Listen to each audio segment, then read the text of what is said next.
सुदामा ने बड़ा कहा, प्रभु आप नीचे मत बैठिए। भगवान कहने लगे, सुदामा ये ब्राह्मणों के चरण तो कर्मों वाले इंसान को मिलते हैं, मुझे तेरे चरणों में बैठने से मत रोक। आज अपने सिंहासन के ऊपर सुदामा को बिठाया और खुद चरणों में बैठ गए। आज सुदामा जी के चरण धोने के लिए भगवान ने एक लोटा जल और प्रात मंगवाई।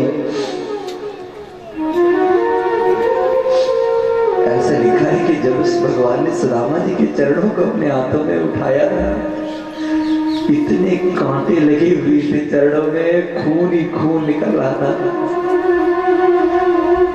भगवान कहने लगे, सुदामा तेरे चरणों में इतने कांटे लगे हुए हैं। वो कहने लगे, प्रभु जब मैं तेरा नाम लेता हूं तो मुझे इस दुनिया का दुख लगना ही बंद हो जाता है। प्रभु जब मैं तेरा नाम लेता हूं प्रभु, ये कांटे क्या मेरी गर्दन काट दो, मुझे दर्द नहीं होता।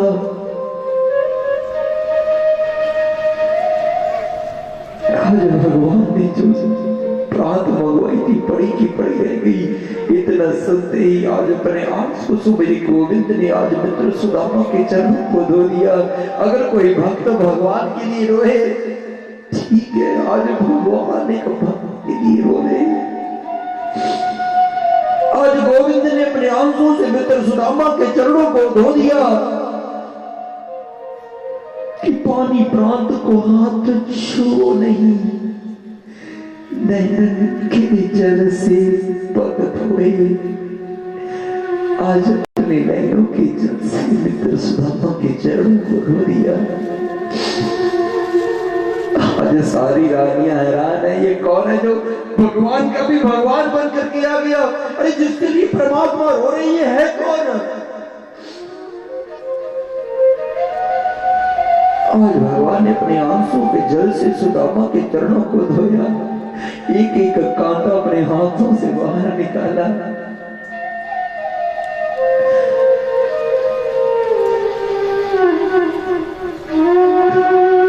आज भगवान ने सुदामा के माथे पे तिलक लगाया, ब्राह्मण पूजन किया।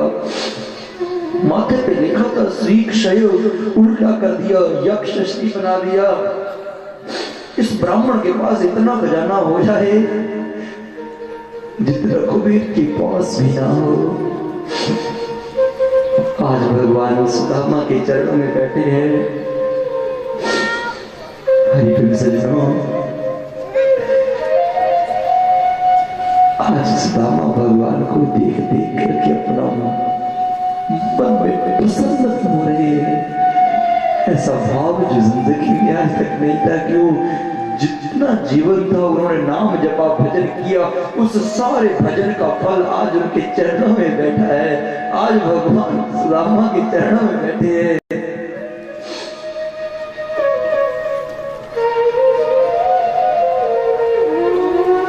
आज याद दिलाई बात,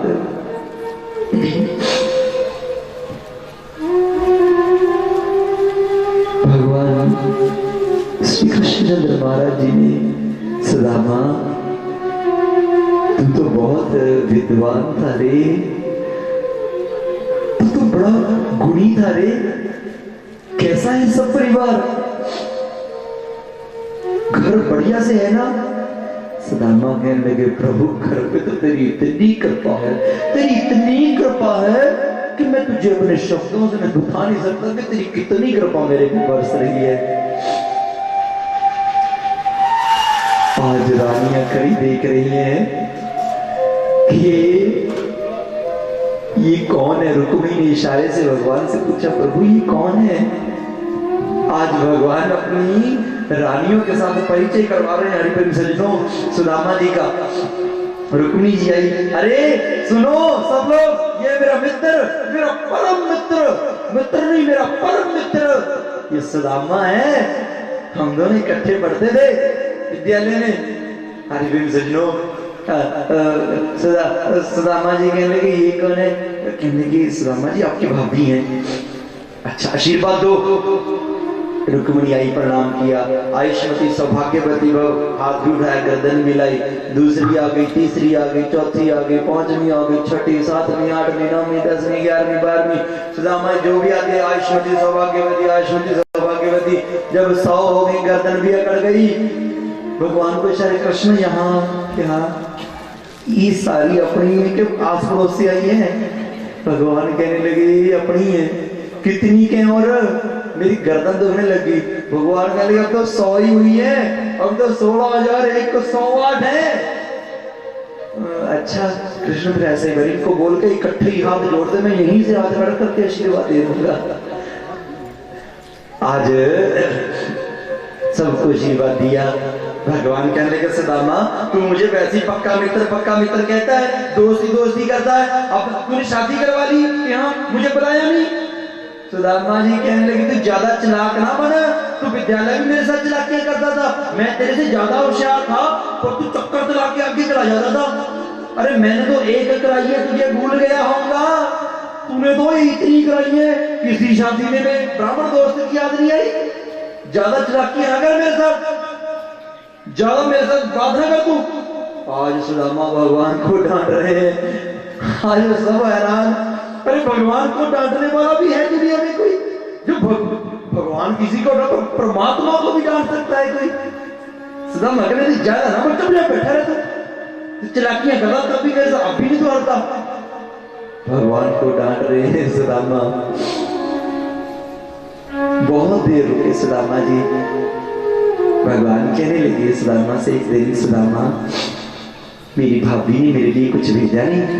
कुछ तो भेजा होगा भाभी ने, ऐसे थोड़ा देवर के पास भेज देते हैं, कुछ तो मेरे लिए। सुदामा बोले नहीं कन्हैया बस मैं जल्दी में निकल आया, बस वो इतनी बात ही हुई, बस नहीं भेजा। भगवान कहने लगे देखना कहीं मित्र वहां विद्यालय में मेरे चने खा गया था, अब तू कहीं मेरी भाभी का कुछ भेजा हुआ खुद अकेला तो नहीं खाना चाहता। सुदामा की आंखों में आंसू आ गए, उसी का तो फल भोग रहा हूँ, ये सारा मैं जानता हूँ, मेरा कर्म फल है, ये उसी का तो मैं फल भोग रहा हूँ।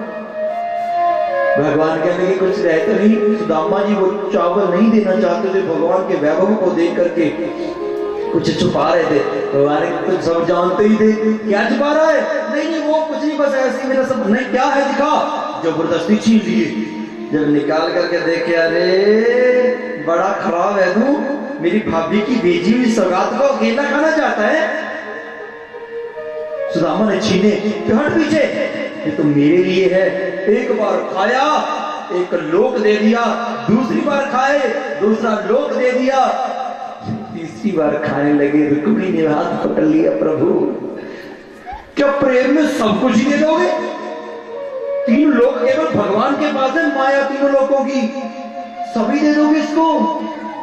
ये तो नहीं कहा प्रभु हमारी बहन का प्रसाद है, थोड़ा हम भी ले लें। भगवान ने हाथ वहीं रोक लिया, नहीं तो रुक्मिणी देख रही थी सब कुछ देने के लिए, सब कुछ अपना देख के उसके नौकर बन जाते। आज रुक्मिणी को दे दी वो चावल। भगवान ने सुदामा से पूछा मित्र किसी चीज की जरूरत है, कुछ चाहिए तुम्हें? सुदामा कहने लगे प्रभु तेरी इतनी कृपा बरसती है, तेरी इतनी कृपा, बहुत कुछ है आनंद। घर में जिसके बच्चे पिछले 10 दिन से भूखे हैं वो भगवान को कह रहे तेरी बड़ी कृपा। नहीं महाराज कुछ चाहिए ही नहीं।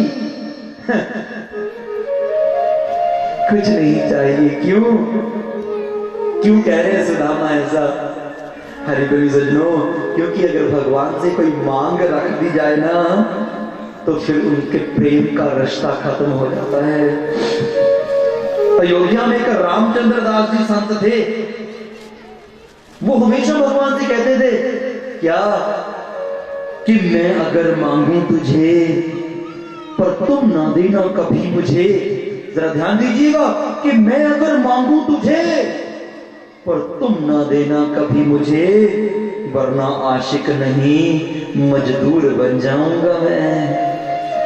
अब तो आशिक हूं, अगर तूने मुझे मजदूरी दे दी फिर तो तेरा और मेरा रिश्ता मालिक नौकर का बन जाएगा, कि तब आशिक नहीं मजदूर बन जाऊंगा मैं। इसलिए मेरे मांगने पर भी मुझे कभी कुछ देना ना। सुदामा कहने लगे प्रभु कुछ नहीं चाहिए। बड़ी देर रुके सुदामा जी भगवान जी के पास। एक दिन जाने का आज्ञा ली, प्रभु मैं जाना चाहता हूँ। भगवान कहने लगे ठीक है, तैयारी होगी जाने की। फिर जाने लगे। भगवान ने फिर पूछा सुदामा कुछ पैसे, कोई धन, कुछ और चीज चाहिए मुझे? सुदामा कहने लगे तेरी इतनी कृपा है गोविंद, बस इतना मेरे पे कृपा कर कि तेरा ये कीर्तन मेरे से ना छूटे। मोरा कुछ बड़े भंडारे, बड़े आनंद तृप्ति है। कोई बात नहीं, जानते तो सब कुछ थे वो, कोई बात नहीं ठीक है। विदा करने के लिए बाहर आए। जब जाने लगे साल भगवान, सुदामा कहने लगे अब नहीं रुको, मैं अकेले ही चला जाऊंगा। आज दरवाजे से विदा किया सुदामा को। जब थोड़ी सी दूर चले गए फिर भगवान ने पूछा सुदामा आप भी बता दे कुछ चाहिए? सुदामा जी ने हाथ जोड़े, गोविंद बड़ी कृपा, तेरी इतनी कृपा मैं क्या बताऊं, कुछ मत पूछो प्रभु, कुछ मत पूछो। भगवान की आंखों में आंसू आ गए, तू नहीं बदलेगा, मैं जानता था तू मुझसे कुछ नहीं मांगेगा। एक पैसा नहीं मांगा भगवान से, सिखाना है। और हम 100 तरह की शक्ति उसके आगे रख करके खड़े हो जाते हैं।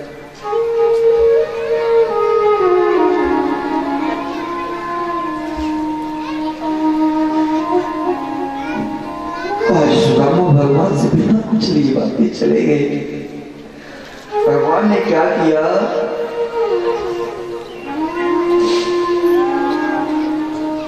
और द्वारकापुरी जैसी सुदामापुरी की रचना करवा दी। जब सुदामा जी अपनी कुटिया के पास पहुंचे तो क्या देखते हैं, कोई कुटिया तो है ही नहीं, वहां तो बड़े बड़े महल बने हुए हैं। आज सोचने लगे कि शायद मैं रास्ता भटक गया, शायद मैं गलत आ गया। फिर सोचा कि जरा पूछूं तो सही ये कौन सी नगरी है। सुदामा जी आए द्वारपालों के पास कि भाई जी जय श्री कृष्ण, कि जय श्री कृष्ण, भाई ये कौन सी नगरी है? द्वारपाल कहने लगे ब्राह्मण देवता ये सुदामापुरी है। अच्छा सुदामा तो नहीं, तुम लोग के मालिक कहाँ हैं? द्वारपाल कहने लगे हमारे मालिक तो ना हमने देखे नहीं, वो द्वारिका कहें भगवान से। द्वारिका तो मैं गया था, घर में कोई है कि हाँ मालकिन है, मैं दर्शन कर सकता हूँ। आज जब द्वारपालों अंदर से जाकर के सुशीला को लेकर के आए हरिप्रिय, तो सुशीला ने शरीर पे इतने गहने पहन रखे थे, इतना मेकअप, सोना श्रृंगार कर रखे थे। आज सुदामा ने अपनी पत्नी को नहीं भेजा ना, देख करके चरणों में लेट गया कि देवी प्रणाम, सुशीला पीछे लड़ी क्या कर रहे हो? मैं आपकी पत्नी सुशीला हूँ। आज आंखें फाड़ फाड़ के देख, सुशीला तू ये क्या? सुशीला कहने लगी हमारे ऊपर प्रभु की कृपा हो गई, ये सब कुछ गोविंद ने दिया है, ये भगवान की कृपा हो गई। सुदामा कहने लगी सुशीला जब ये पैसा आता है तो मन बड़ा खराब है, ये मन बदल जाता है। जब भी पैसा आता है तो भगवान से दूर हो जाता है इंसान। मैं नहीं रह सकता सुशीला यहाँ, मुझे तो मेरी वो भूख ज्यादा अच्छी लगती है,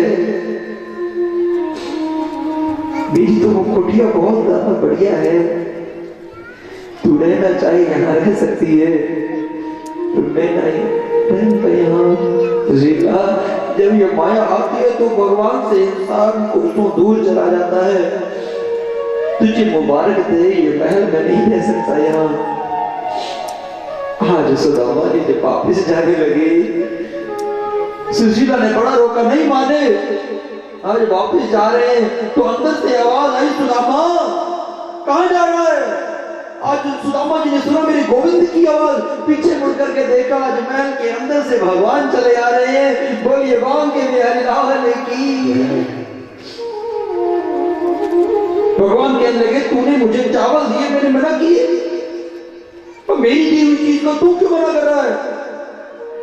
सुदामा कहने लगे प्रभु मैं जानता हूं जब ये पैसा होता है तो इंसान आपको भूल जाता है, मैं कल मरता आज मर जाऊं प्रभु, पर मैं तुझे नहीं भूल सकता। मुझे नहीं, मैं भूख मुझे लगती नहीं। तेरा नाम तेरा कीर्तन करते हुए मुझे कभी भूख नहीं लगती प्रभु। मैं तेरे नाम को ही खा जाता हूं। मैं नहीं रहूंगा यहाँ। भगवान कहने लगे अच्छा नहीं रहेगा? नहीं प्रभु, मैं तो मेरी कुटिया में ही जाकर के रहूंगा। आज भगवान कहने लगे अच्छा फिर जा, तेरी और मेरी दोस्ती खत्म, मित्रता खत्म। आज से तू मेरा मित्र नहीं। सुदामा दौड़ करके गोविंद के चरणों में लेट गए। प्रभु इतनी बड़ी सजा मुझे मत दीजिए, इतनी बड़ी सजा मत दीजिए। जो कहोगे मैं वो करूंगा, पर ऐसा मत कहिए। आपकी मित्रता के बल के ऊपर तो मैं खड़ा हूं। आज मैं जो कुछ हूं आपकी बदौलत हूं गोविंद,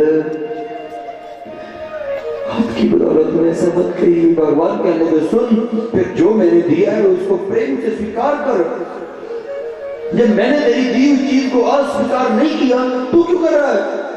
सुदामा जी फिर हाथ जोड़े, प्रभु ये माया। भगवान कहने लगे छोड़, जो मुझे सच्चे मन से चाहते हैं ना, जो तन मन से मेरे हैं, अरे ये माया उनको छू भी नहीं पाती। चिंता न कर, ये पैसा तेरा कुछ नहीं बिगाड़ पाएगा।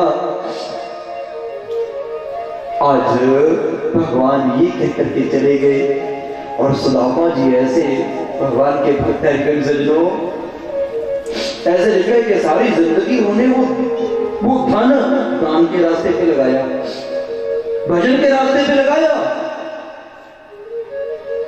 और भक्ति करके नाम जप के इस लोक से परमात्मा के लोक में चले गए। ऐसे वो सुदामा जी बोलिए बांके बिहारी लाल की जय।